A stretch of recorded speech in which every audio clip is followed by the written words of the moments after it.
സ്വയം സംസാരിക്കുന്നത് നിങ്ങളുടെ മാനസികാവസ്ഥ മെച്ചപ്പെടുത്തുകയും നിങ്ങളുടെ ബുദ്ധിശക്തിയും ആത്മവിശ്വാസവും വർദ്ധിപ്പിക്കുകയും ചെയ്യും. രാത്രിയിൽ നിങ്ങൾക്ക് ഉറങ്ങാൻ കഴിയുന്നില്ലെങ്കിൽ നിങ്ങൾ ആരുടെയെങ്കിലും സ്വപ്നത്തിൽ ഉണർന്നിരിക്കുന്നു എന്നാണ് അർത്ഥമാക്കുന്നത്. പെൺകുട്ടികളെക്കാൾ വേഗത്തിൽ ആൺകുട്ടികൾ പ്രണയത്തിലാകുന്നു. മനഃശാസ്ത്രമനുസരിച്ച് 8 മണിക്കൂറിൽ താഴെ ഉറങ്ങുന്ന യുവാക്കൾക്ക് പലപ്പോഴും കൂടുതൽ ക്ഷോഭമോ വിഷാദമോ അനുഭവപ്പെടുന്നു. നിങ്ങൾ കാലുകൾ നെഞ്ചോട് ചേർത്ത് വെച്ചുറങ്ങുകയാണെങ്കിൽ അത് കുട്ടിക്കാലം മുതലുള്ള ഭയത്തെയും അവഗണനയെയും സൂചിപ്പിക്കുന്നു. ചെറിയ കാര്യങ്ങൾക്ക് പോലും നിങ്ങൾക്ക് ദേഷ്യം വന്നാൽ നിങ്ങൾക്ക് സ്നേഹമില്ല, വാത്സല്യം തേടുകയാണ്. ഒരാളെ പേര് ചൊല്ലി വിളിക്കുന്നത് അവരെ കൂടുതൽ ഇഷ്ടപ്പെടാൻ പ്രേരിപ്പിക്കുന്നു.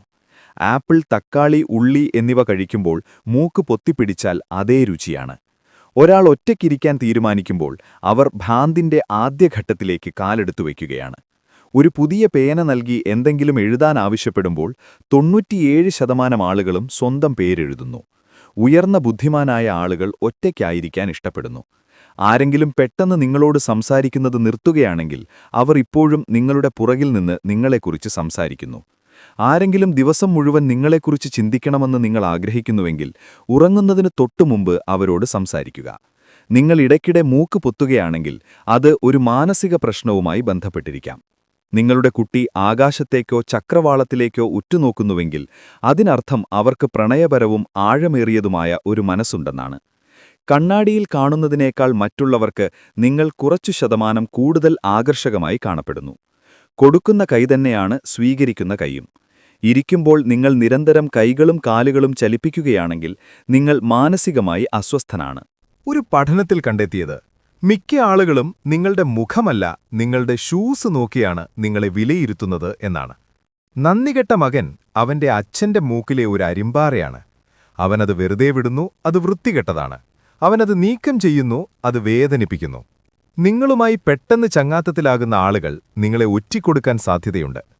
നിങ്ങൾ ഒരിക്കൽ സ്നേഹിച്ച ഒരാളെക്കുറിച്ച് സംസാരിച്ചാൽ അതിനർത്ഥം നിങ്ങൾ ഇപ്പോഴും അവരെ സ്നേഹിക്കുന്നു എന്നാണ്. 4 ചുവരുകൾ ഒരു മനുഷ്യനെ സ്വതന്ത്രനാക്കുന്നു. നിങ്ങൾക്കൊരു നേർരേഖയിൽ സുഖമായി നടക്കാൻ കഴിയുന്നില്ലെങ്കിൽ അത് മാന്ത്രിക ചിന്താവൈകല്യത്തെ സൂചിപ്പിക്കാം. സമയം വരുമ്പോൾ ഇര വേട്ടക്കാരന്റെ അടുത്തേക്ക് പോകുന്നു.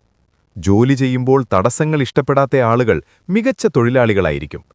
നിങ്ങളുടെ അടുത്ത ഒരാൾ സ്വപ്നത്തിൽ പ്രത്യക്ഷപ്പെട്ടാൽ അതിനർത്ഥം അവർ ഉറങ്ങുന്നതിനു മുമ്പ് നിങ്ങളെക്കുറിച്ച് ചിന്തിച്ചിരുന്നു എന്നാണ്. പ്രതികൂല സാഹചര്യങ്ങളിൽ പ്രതീക്ഷയില്ലാതെ ഇരിക്കരുത്. വൈകുന്നതുവരെ ഉണർന്നിരിക്കുന്നവർ കൂടുതൽ സർഗാത്മകരും ബുദ്ധിമാന്മാരും നിർണായകരുമാണ്. പൊതുവെ ദയുള്ള ആളുകളാണ് പലപ്പോഴും ഉള്ളിൽ ഏറ്റവും കൂടുതൽ വേദനിക്കുന്നത്. നിങ്ങൾ ചെറിയ വസ്തുക്കളിൽ പറ്റിപ്പിടിച്ചാൽ അത് കുട്ടിക്കാലത്തെ അവഗണനയോ ശ്രദ്ധക്കുറവോ കാണിക്കുന്നു. ആരെങ്കിലും നിങ്ങളുടെ പേര് വിളിക്കുകയും നിങ്ങൾ ഉടനടി പ്രതികരിക്കുകയും ചെയ്താൽ അത് ആരോഗ്യകരമായ മനസ്സിന്റെ അടയാളമാണ്. നടക്കുമ്പോൾ പലപ്പോഴും തിരിഞ്ഞു നോക്കുകയാണെങ്കിൽ നിങ്ങൾക്ക് ആത്മവിശ്വാസമില്ലെന്നർത്ഥമാക്കുന്നു. വീട്ടിൽ ആത്മവിശ്വാസം വളർത്തിയെടുക്കുക. നിങ്ങളുടെ യാത്ര എളുപ്പമാകും. നിങ്ങളുടെ ഭൂതകാലം നിങ്ങളോടൊപ്പം കൊണ്ടുപോകുന്നില്ലെങ്കിൽ വൈകുന്നേരം 5നും 7നും ഇടയിൽ നിങ്ങളുടെ തലച്ചോറ് കൂടുതൽ സജീവമായിരിക്കും. കൂടുതൽ ആത്മവിശ്വാസവും ആധിപത്യവും ഉള്ളതായി തോന്നുന്നതിനാൽ സ്ത്രീകൾ കൂടുതൽ ആഴത്തിലുള്ള ശബ്ദമുള്ള പുരുഷന്മാരിലേക്ക് ആകർഷിക്കപ്പെടുന്നു. ശക്തമായ ഗന്ധമുള്ള ആളുകൾക്ക് മൂർച്ചയുള്ള തലച്ചോറും ഉണ്ടായിരിക്കും. നന്നായി ചിന്തിക്കുന്നതാണ് ബുദ്ധിമാൻ. നന്നായി ആസൂത്രണം ചെയ്യുന്നത് കൂടുതൽ ബുദ്ധിമാൻ. എന്നാൽ നന്നായി ചെയ്യുന്നതാണ് ഏറ്റവും ബുദ്ധിമാനും എല്ലാത്തിലും മികച്ചതും.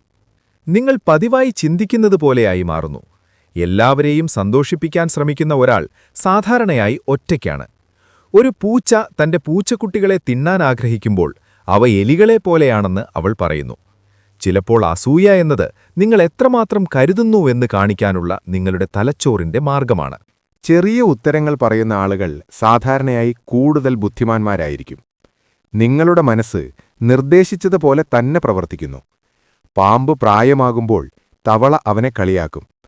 ആരെങ്കിലും കുലുക്കുമ്പോൾ നിങ്ങളുടെ കൈ വിടുന്നില്ലെങ്കിൽ അവർ വളരെ ആത്മവിശ്വാസമുള്ള വ്യക്തിയാണ്. നേരത്തെ സംസാരിക്കുന്ന കുട്ടികൾക്ക് കൂടുതൽ ഓർമ്മകളുണ്ടാകും. പുഞ്ചിരി നിങ്ങളുടെ ഊർജം വർദ്ധിപ്പിക്കുകയും മാനസികാരോഗ്യം മെച്ചപ്പെടുത്തുകയും ഹൃദയാഘാത സാധ്യതയും വിഷാദസാധ്യതയും കുറയ്ക്കുകയും ചെയ്യുന്നു. നിങ്ങൾ അന്ധരുടെ നഗരത്തിലേക്ക് പ്രവേശിക്കുകയാണെങ്കിൽ നിങ്ങളുടെ കണ്ണുകൾ മൂടുക. പരിചയസമ്പന്നരായ ആളുകളെ എപ്പോഴും ശ്രദ്ധിക്കുക. അവരുടെ പരാജയങ്ങൾക്ക് പിന്നിലെ കാരണങ്ങൾ അവർക്കറിയാം. കൂടുതൽ കരയുന്ന ആളുകൾ കരയാത്തവരെക്കാൾ മാനസികമായി ശക്തരാണ്. സന്തുഷ്ടരായ ആളുകൾ ലോകത്തെ അവർ ആഗ്രഹിക്കുന്ന രീതിയിൽ കാണുന്നു. മനഃശാസ്ത്രമനുസരിച്ച് നിങ്ങളെ അപമാനിക്കുന്ന ഒരാളെ നോക്കി നിങ്ങൾ പുഞ്ചിരിച്ചാൽ നിങ്ങളുടെ പുഞ്ചിരി ഒരു കഠാര പോലെ അവരെ വേദനിപ്പിക്കുന്നു. ദുഃഖിതരായ ആളുകൾ ലോകത്തെ അതിന്റെ യഥാർത്ഥ രൂപത്തിൽ കാണുന്നു. വൈകാരികമായി സെൻസിറ്റീവായ ആളുകൾ യഥാർത്ഥത്തിൽ ശക്തരാണ്, കാരണം അവരെല്ലാം വികാരവുമായി ബന്ധിപ്പിക്കുന്നു. നിങ്ങൾക്ക് പ്രധാനപ്പെട്ട ഒരാളാൽ അവഗണിക്കപ്പെടുന്നത് നിങ്ങളുടെ തലച്ചോറിൽ ശാരീരിക പരിക്കിന്റെ അതേ വേദനയ്ക്ക് കാരണമാകുന്നു. മറവി യഥാർത്ഥത്തിൽ ഉയർന്ന ബുദ്ധിശക്തിയുടെ അടയാളമാണ്. നീണ്ടുനിൽക്കുന്ന ഏകാന്തത ഒരു ദിവസം 15 സിഗരറ്റ് വലിക്കുന്നതുപോലെ ദോഷകരമാണ്. ആളുകൾ പലപ്പോഴും സൗജന്യത്തിന് വില കൽപ്പിക്കാത്തതിനാൽ ഒരിക്കലും അമിത സ്നേഹമോ കരുതലോ കാണിക്കരുത്.